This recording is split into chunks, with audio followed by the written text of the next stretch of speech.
Dressed poor, Tom Cruise tried to buy a sports car in cash. They laughed until he showed who he was. The day was unusually quiet in the high-end car showroom nestled in Beverly Hills, the kind of silence that usually follows after something unexpected. Moments before a man walked in, his hair was tucked under a plain, worn cap. His jeans looked faded, his hoodie had a small tear near the wrist, and his sneakers had definitely seen better days. Nobody paid him much attention. Why would they? He looked like someone who had wandered in from the street, maybe even lost. Sarah, the young receptionist at the front desk, glanced up at him and then quickly looked back down at her phone. She didn't even bother asking if he needed help. He walked around slowly, his hands brushing the shiny edges of a few luxury cars like a child in a toy store. Inside the showroom were two salesmen, Ryan and Victor.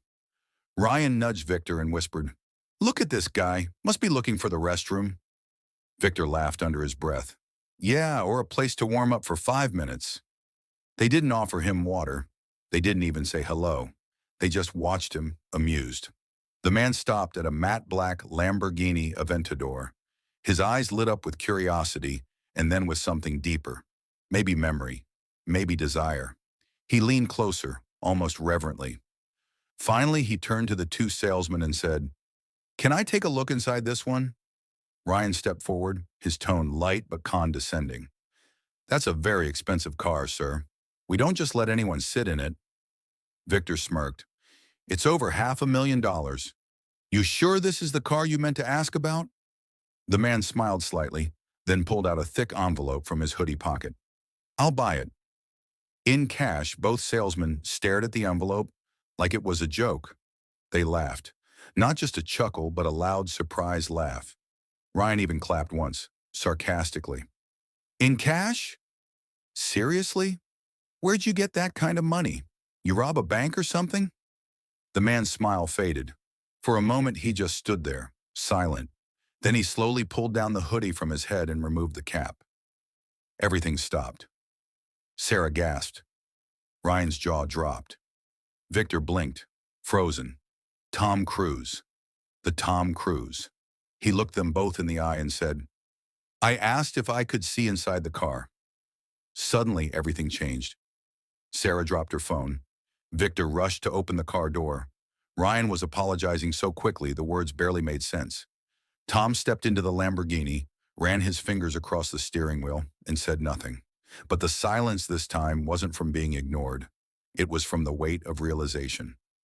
After a long pause, Tom stepped out, shut the door gently, and looked at them. "I didn't come here for attention," he said. "I just liked the car, and I thought maybe, just maybe, someone would treat me kindly without knowing who I was." Victor was still stunned. "Mr. Cruz, we're terribly sorry. We didn't know." Tom raised a hand to stop him. "That's the problem." He tucked the envelope back in his pocket and turned toward the exit. "You lost the sale," he said without anger, just truth. "But more than that, you missed the chance to treat a stranger with decency." With that, he walked out. But the story didn't end there. That same evening, a video from the showroom's security footage went viral. Someone from the staff, probably Sarah, had quietly recorded it. The internet exploded. Comments flooded in, some defending Tom, some criticizing the salesman, but most just amazed at how fast people can judge by appearance. The next morning, the dealership manager, Mr. Clark, arrived early and furious. He gathered the entire team in the main hall and played the footage on a screen. No one spoke. "I built this business on reputation," Mr. Clark said, pacing. "And yesterday, you turned this place into a joke," Ryan spoke up. "We thought he was just some random guy." "Exactly," Clark snapped. "So what if he was? Does that give you the right to mock him?" Victor lowered his eyes. Sarah was crying silently. Clark sighed and looked around the room. "You know what hurts the most? It's not just that we lost a big sale. It's that we showed the world how little kindness we carry when there's nothing to gain." There was silence again, but this time it came with regret. That afternoon, another man walked in. He was older, wore a simple shirt and khakis, and his shoes had mud on them. Every employee paused, watched, but this time Ryan approached him first. "Good afternoon, sir. Can I get you something to drink while you browse?" The man looked surprised. Uh, sure. Water would be nice. Victor came next. If you need help with anything, feel free to ask. We've got some great models in today. The man walked around for half an hour. He didn't buy anything. He just looked. But he left with a smile and a quiet thank you. And this time, no one laughed. It had been 3 days since Tom Cruise walked out of the showroom, and the internet was still ablaze. News channels picked up the story, influencers gave their takes, and millions watched the video again and again. The dealership's name was everywhere. For all the wrong reasons, sales had frozen. Calls came in, not for cars, but from angry viewers calling out the behavior of the staff. Reviews on Google and Yelp dropped from 5 stars to barely 2 in just 48 hours. Even loyal customers started second-guessing their relationship with the brand. Inside the showroom, tension simmered under the polished floors and sparkling headlights. Mr. Clark, usually calm and composed, now paced constantly, snapping at every little detail. Sarah barely spoke, afraid of being blamed for recording the video, even though most of the public praised her for doing the right thing. Victor and Ryan avoided eye contact with everyone, especially each other. Then something unusual happened. A mysterious black van pulled into the showroom parking lot late in the evening, long after regular hours. The security guard, Ravi, watched closely as the driver stepped out. He was tall, lean, wearing a sharp gray suit, and had an expression like stone. Not angry, not pleased, just unreadable. "I'm here on behalf of Mr. Cruz," the man said calmly, flashing a business card that had no logo, just a name, Alan Kessler, Private Executive Liaison. Ravi, unsure what to do, buzzed Mr. Clark immediately. Minutes later, Alan stood in the center of the showroom, with every employee surrounding him. "I'm not here to punish anyone," he began, "and this is not a lawsuit or a public stunt. Mr. Cruz doesn't need money. What he wants is something else." He paused and looked around the room. "A lesson." Victor crossed his arms. "What kind of lesson?" Alan smiled slightly. "He wants to make a point and give you a chance to redeem yourselves." Ryan frowned. "So? What?" "He's coming back. Is this a second test?" Alan didn't answer directly. Instead, he walked over to the very Lamborghini Tom had sat in days earlier. He placed a small, sleek envelope on the hood. "In here is a challenge," he said. "Mr. Cruz is giving you one opportunity, not for money, for character. You can ignore it and move on, or take it and show the world something better." He gave a brief nod and left without another word. Everyone stared at the envelope like it was radioactive. Sarah finally stepped forward, hands shaking slightly, and opened it. Inside was a handwritten letter from Tom himself. "If you're reading this, it means you've chosen to care. I don't need a car, but I need people to be better than they were yesterday. I'll be sending 5 different individuals your way over the next 10 days.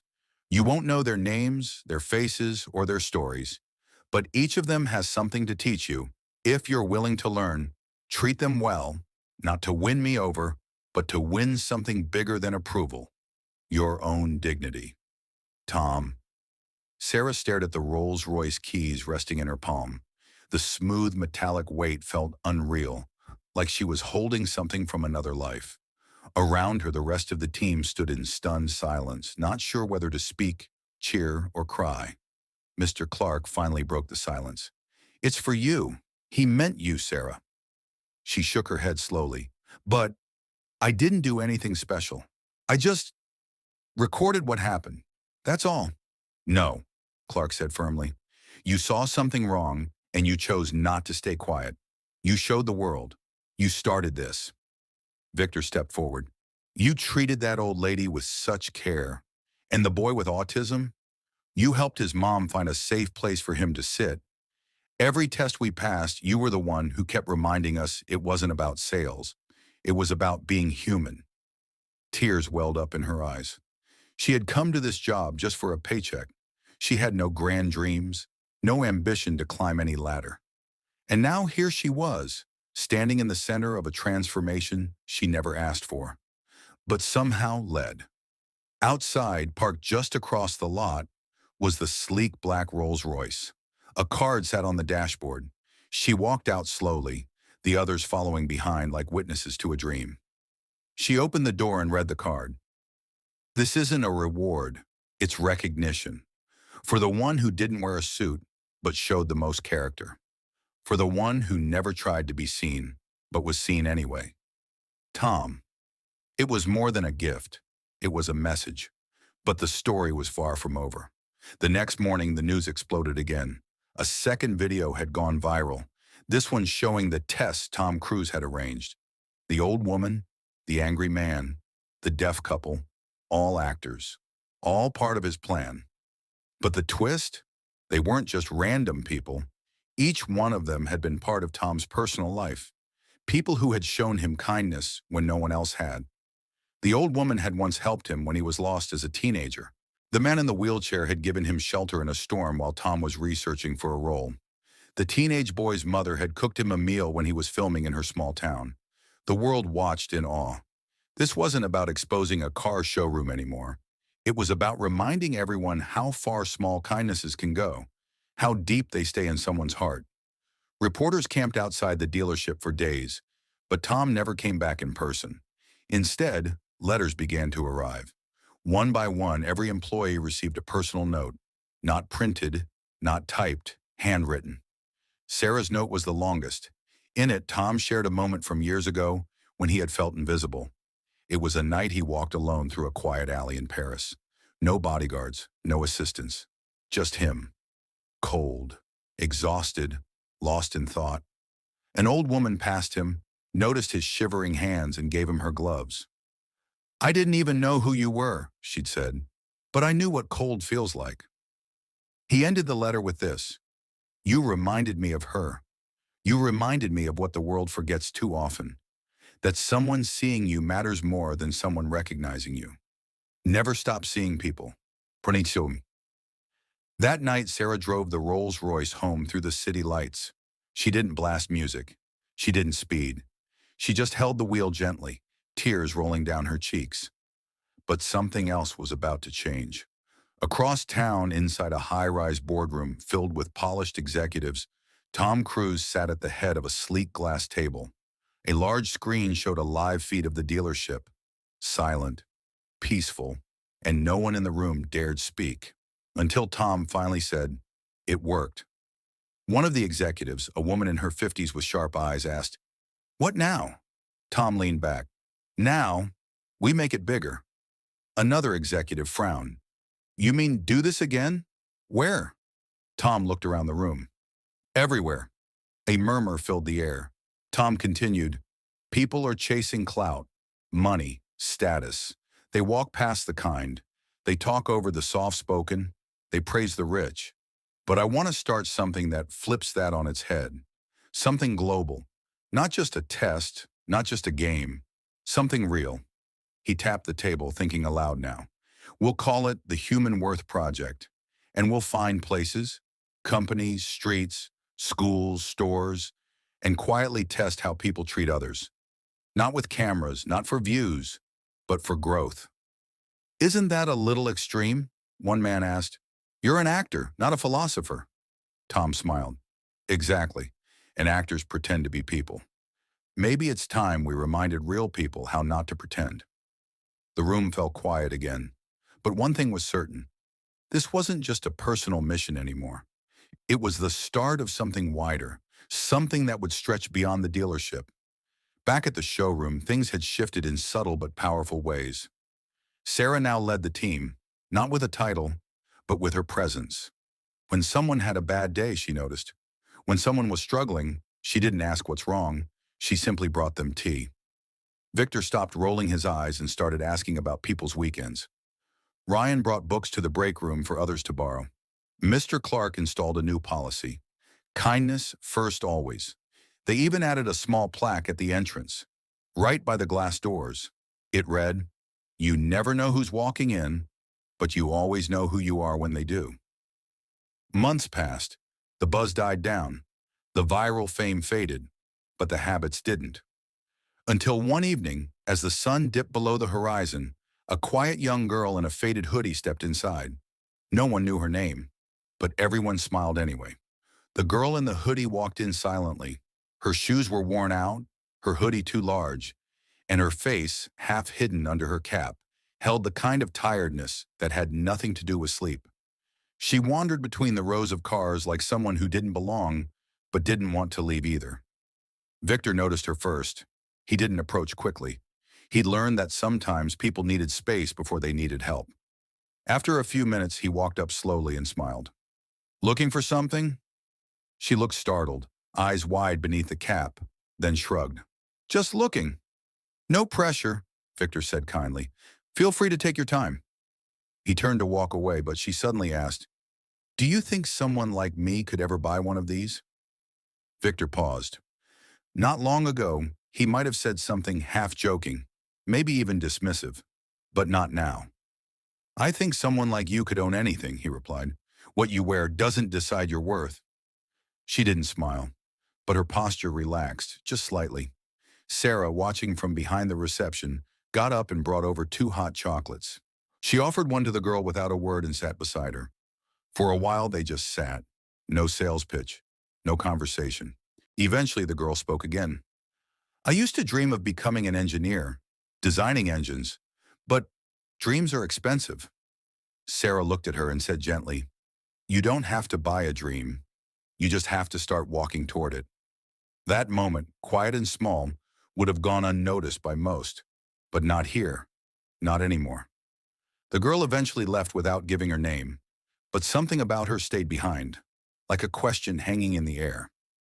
The next morning she came back, but this time, not alone. Behind her walked a tall man in a formal coat, clean-shaven, with the kind of face that made people stare for a second longer than usual. Ryan leaned towards Sarah and whispered, "He looks familiar." The man walked up to the desk and gave a small nod. "I'm Jason Langford," he said. "That girl you spoke to yesterday, her name's Ava. She's my niece. She didn't tell you, but she ran away from home a month ago. She's been living in shelters. We've been looking for her nonstop." Sarah's heart sank. "Is she okay?" Jason smiled gently. "She is now. She came home last night, told us she met people who made her feel seen. That's not a word she's used in a long time." He pulled out a letter. "She wrote this for you." Sarah unfolded it and read, "I didn't come looking for a car. I came because I wanted to know if people like me still mattered. You didn't try to fix me. You didn't try to sell me anything. You just let me be. That saved me. Thank you. Ava." The room went still. Mr. Clark stepped out from his office, having heard the whole exchange. His eyes, usually sharp and calculating, were wet. He cleared his throat. "Would it be all right if we offered her a paid internship here?" Jason blinked. "Are you serious?" "She wants to build engines," Clark said.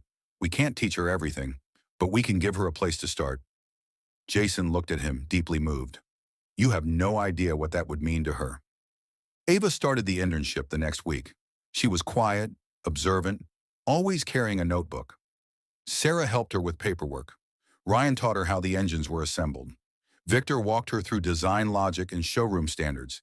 She soaked it all in, day after day. And then, something unexpected happened. A man in a heavy black coat walked in one afternoon. The staff looked up out of habit, ready with warm greetings. But this wasn't just anyone. It was Tom Cruise. In person, no cameras, no crew, just him. He smiled at everyone. "Don't mind me. Just here for an oil change," he joked. Mr. Clark extended his hand, stunned. "You came back." Tom looked around. "I had to. There's something I need to return." He reached into his coat and pulled out something wrapped in cloth. He handed it to Sarah. She unwrapped it slowly. It was the original keys, the ones to the yellow Lamborghini Tom had tried to buy the first day. Sarah looked confused. "You still want this?" Tom shook his head. "I want to gift it to someone here who I think deserves it more." He turned to Ava. The entire room went silent. Ava backed away slightly.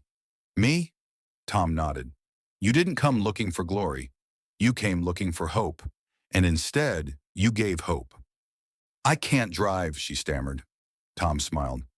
"One day you will. Until then, this car will wait for you, like your dream." He handed her the keys. The whole team erupted, not with shouts or applause, but with something deeper. Gratitude, quiet, powerful respect.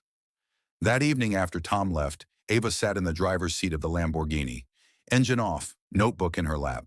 She stared at the dash, then started sketching. Not the car, but a new engine. Her engine. Ava's internship turned into a part-time job. She was no longer the girl in the oversized hoodie who walked in uncertain and invisible. She was now Ava, the quiet thinker, the future engineer, the girl who had a notebook full of dreams and a team who believed in every single one of them. Months passed. Seasons changed. The showroom no longer operated just as a place to sell luxury cars. It had become a hub of something much greater. They didn't call it customer service anymore. They called it human service. People started showing up, not always to buy cars, but to feel something. Some came in just to sit, some came for a kind word, and some, like Ava once did, came in search of something they didn't have the words for. But every time someone would notice, someone would listen, and in that space something beautiful kept growing. Ava submitted her engine design to a local engineering competition, not expecting to win, just wanting to try. But when she did, first place. A scholarship followed, then a letter of recommendation from Tom Cruise himself, delivered by hand. She was going to university, but before leaving, she did one last thing. She asked Sarah to drive the Lamborghini out onto the floor.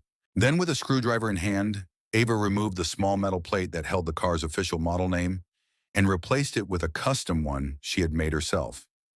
The plate now read, "Hope Engineered." The team watched silently as she stepped back, proud and steady. Victor said softly, "That's what you built, huh?" Ava nodded. "Not just the engine, the whole journey. That car represents more than horsepower. It represents second chances." The team gifted her a farewell celebration on her last day, complete with her favorite snacks and a photo album labeled, "The Days That Made Us Real." As she hugged each team member goodbye, she whispered one thing over and over again: "Thank you for seeing me."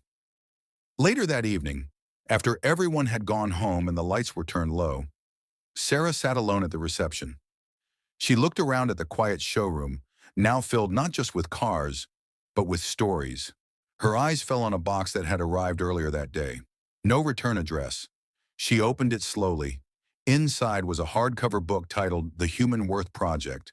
On the first page, handwritten, "To Sarah for starting something bigger than you ever knew, for leading without trying.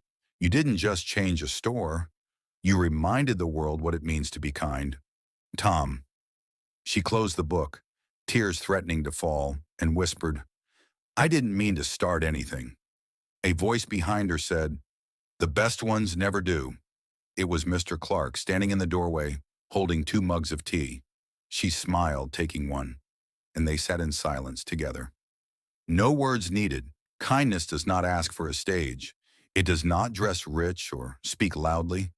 It walks in quietly, sees what others don't, and leaves behind a better world without waiting for applause. Never underestimate a simple act of compassion. It may be the moment that changes someone's life forever.